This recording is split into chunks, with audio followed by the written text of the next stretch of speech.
நீங்க எப்பயாச்சும் திங்க் பண்ணி பார்த்துருக்கீங்களா? நம்ம சம்பாரிக்கிற காசுலாம் இந்த மந்த் எண்ட் வந்தா எங்க தான் போகுது அப்படின்னு திங்க் பண்ணியிருக்கீங்களா? நாமளும் கஷ்டப்பட்டு தான் வேலை பார்க்குறோம். ஏன் நம்ம நம்ம நெறைய நம்ம டைம் ஸ்பெண்ட் பண்ணி தான் பண்றோம். பட் என்னதான் பண்ணாலும் ஏன் நம்மளால அந்த ஃபினான்ஷியல் ஃப்ரீடம் கிட்ட கூட போக முடியல? நீங்க உங்க வீட்டுக்கு நல்லா ரென்ட் பே பண்றீங்கன்னா, இது கூட ஒரு சின்ன சின்ன விஷயம் பண்றீங்க தான். பட் என்னதான் பண்ணாலும் your bank account never seems to grow. அது ஏன்?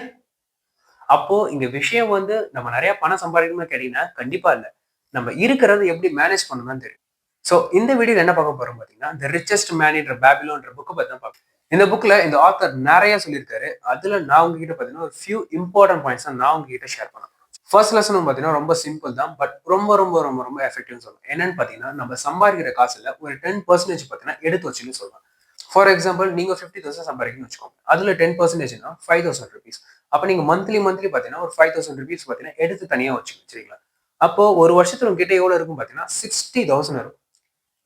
சரி, ஓகே. அப்ப 60,000 என் லைஃப் ஏதாவது சேஞ்ச் ஆயிடுமா கேட்டீங்கன்னா, கண்டிப்பா இல்ல. பட் நீங்க பினான்சியல் ஃப்ரீடம் அச்சீவ் பண்றதுக்கு ஒரு ஸ்டெப் எடுத்து முன்னாடி வச்சுட்டீங்க. சோ கங்ராச்சுலேஷன். ஓகே. செகண்ட் பாயிண்ட் என்ன பார்த்தீங்கன்னா, மல்டிப்ளை த இன்கம். இங்க தான் வந்து பார்த்தீங்கன்னா மேஜிக்கே அப்ளை ஆகுதுன்னு சொல்லுவேன். என்னன்னு கேட்டீங்கன்னா, நம்மளுடைய காசை இன்வெஸ்ட் பண்ணணும். இந்த மியூச்சுவல் ஃபண்ட், ஸ்டாக்ஸ், ட்ரேடிங், ஏன் உங்களுக்கு ஏதாவது சின்ன பிசினஸ் ஸ்டார்ட் பண்ண கூட ஒரு ஐடியா இருக்கும்ல. அதுல இன்வெஸ்ட் பண்ணணும். சரி, ஓகே. நீ சொல்றதெல்லாம் சரிதான்ப்பா. இதுல பண்ணா நல்ல ரிட்டர்ன்ஸ் வருதான். ஆனா இன்வெஸ்ட் பண்றதா என்கிட்ட காசு இல்லையே, காசு வேணுமே அப்படின்னு நீங்க கேட்பீங்க. இதுக்கு தான் நம்ம ஃபர்ஸ்டே ஒண்ணு பண்ணிடணும். நம்ம நம்ம சம்பாதிக்கிற காசுல 10% எடுத்து வச்சிடணும். கரெக்ட்டுங்களா? அப்ப அது நம்ம கிட்ட எவ்வளவு இருக்கு இப்போ? 60,000 இருக்கு. அப்ப அந்த 60,000 எடுத்து தான் நம்ம இன்வெஸ்ட் பண்ண போறோம். மியூச்சுவல் ஃபண்ட்ஸ்லயோ, ஸ்டாக்ஸ்லயோ, ட்ரேடிங்லயோ. நம்ம அப்படி பண்றப்ப பாத்தீங்கன்னா, நம்ம இன்வெஸ்ட் பண்றத எதுல நல்ல ரிட்டர்ன்ஸ் வரும்ன்றத பார்த்து தான் இன்வெஸ்ட் பண்ணணும். அப்படி பண்ணாதான் money will grow without you having to do anything. இப்போ வந்து பாத்தீங்கன்னா காசு வந்து உங்களுக்கு வேலை செய்யும். நீங்க வந்து பாத்தீங்கன்னா காசுக்கு வேலை செய்யணும்ன்ற அவசியம். தேர்ட் பாயிண்ட் என்னன்னு பாத்தீங்கன்னா, consult with wise man advice. நீங்க சொல்றது எல்லாமே சரிதான்ப்பா. மியூச்சுவல் ஃபண்ட், ஸ்டாக்ஸ், ட்ரேடிங் இதுல இன்வெஸ்ட் பண்ணா நல்ல ரிட்டர்ன்ஸ் வரும்ன்றது தெரியுது. ஆனா அதுல எதுல இன்வெஸ்ட் பண்றது? அதுல நெறைய இருக்குல்ல. எதுல இன்வெஸ்ட் பண்ணணும்? இதுல பண்ணா நல்ல ப்ராஃபிட் வருமா? இல்ல லாஸ் ஆகுமான்றத பார்த்து தானே பண்ணணும். இங்க தான் தேர்ட் ரூல் அப்ளை ஆகுது. என்னன்னு பாத்தீங்கன்னா, seek the advice from the experts. நீங்க உங்க ஃப்ரெண்ட்ஸ் கிட்ட எல்லாம் போய் அட்வைஸ் கேட்கக்கூடாது. இது வரைக்கும் மியூச்சுவல் ஃபண்ட், ஸ்டாக்ஸ், ட்ரேடிங்ல இன்வெஸ்ட்மெண்ட்டே பண்ணாதவங்க கிட்ட. இதுக்கு பதிலா ஒரு ஃபினான்ஷியல் அட்வைசர், அதாவது மியூச்சுவல் ஃபண்ட்ஸ்லயோ, ஸ்டாக்ஸ்லயோ, ட்ரேடிங்லயோ இன்வெஸ்ட் பண்ணி நல்ல ரிட்டர்ன்ஸ் இருக்கிற ஒரு பெர்சன் கிட்ட நீங்க அட்வைஸ் கேட்கணும்.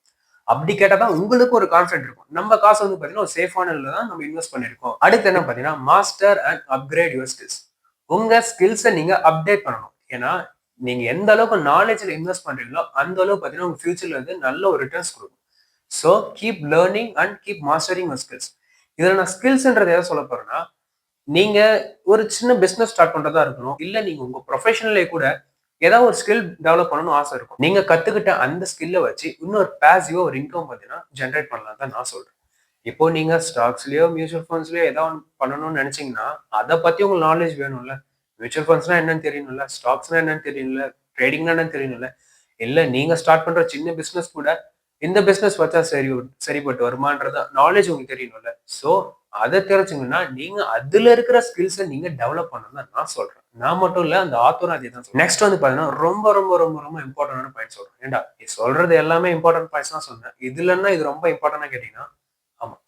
கண்டிப்பா ரொம்ப ரொம்ப இம்பார்ட்டன்ட் தான். என்னன்னு பாத்தீங்கன்னா 70% இன் யுவர் ஃபேமிலி எக்ஸ்பென்சஸ். இதுதான் அடுத்த டாபிக். என்னன்னா நம்ம லைஃப்ல நம்ம கூட கடைசி வரைக்கும் வரப்போறது பாத்தீங்கன்னா நம்ம ஃபேமிலி தான். சோ ஃபேமிலில இன்வெஸ்ட் பண்றது தான் ஒரு மோஸ்ட் வேல்யூபிள் இன்வெஸ்ட்மெண்ட் நான் சொல்றேன். உங்க ஃபேமிலிக்கான எஜுகேஷனா இருக்கட்டும், ஹெல்த்தா இருக்கட்டும், இல்ல உங்க வீட்டுக்கு ரெண்ட் பே பண்றதா இருக்கட்டும், எதுவா இருந்தாலும் சரி. நீங்க சம்பாதிக்கிற காசுல 70% பாத்தீங்கன்னா உங்க ஃபேமிலி எக்ஸ்பென்ஸ்னே தனியா ஒதுக்கி வச்சுக்கணும். So if you are earning, make sure 70% of your money goes of your family expenses and well-being. Okay. Last point என்னன்னு பாத்தீங்கன்னா 20% of all I earn is divided into debit. நம்ம லைஃப்ல கடன் வாங்குற மாதிரி ஏதாவது ஒரு சுச்சுவேஷன் வந்துருந்தா, ஆனா அது எப்படி மேனேஜ் பண்ணணும்னு தெரிஞ்சாதான் நம்ம லைஃப்ல சில்லா இருக்க முடியும். கரெக்ட்டுங்களா? இந்த டாபிக்கோட ரூல் வந்து பாத்தீங்கன்னா ரொம்ப ரொம்ப சிம்பிள் தான். என்னன்னா நம்ம சம்பாதிக்கிற காசை 20% பார்த்தீங்கன்னா தனியா எடுத்து வச்சுக்கணும். நம்ம கடனுக்காக தனியா எடுத்து வச்சுக்கணும். நம்ம சம்பாதிக்கிறப்பே பார்த்தீங்கன்னா 20% எடுத்து வச்சுக்கலாம். நம்ம கடனை பார்த்தீங்கன்னா ஈஸியா நம்ம சால்வ் பண்ணிடலாம்ல. ஃபார் எக்ஸாம்பிள் நம்ம ஃபர்ஸ்டே சொன்ன 50,000 வச்சுக்கோங்க. அதுல 20%னா 10,000. 10,000 பார்த்தீங்கன்னா உங்க கடனுக்காக நீ தனியா எடுத்து வச்சுட்டே வந்தீங்கன்னா, நம்ம ஏர்ன் பண்ணும்போதே அதை ஸ்ப்ளிட் பண்ணி நம்ம டிபெட்ட கிளியர் பண்ண ஸ்டார்ட் பண்ணிடலாம். சரிங்களா? நம்ம நம்ம கடனை மேனேஜ் பண்ணதான் ஃபியூச்சர்ல ஸ்ட்ரெஸ் இல்லாம சேவிங்ஸே பண்ண முடியும். சோ இதுக்கு மேல ஏன் வெயிட் பண்ணிட்டு இருக்கீங்க? Start today.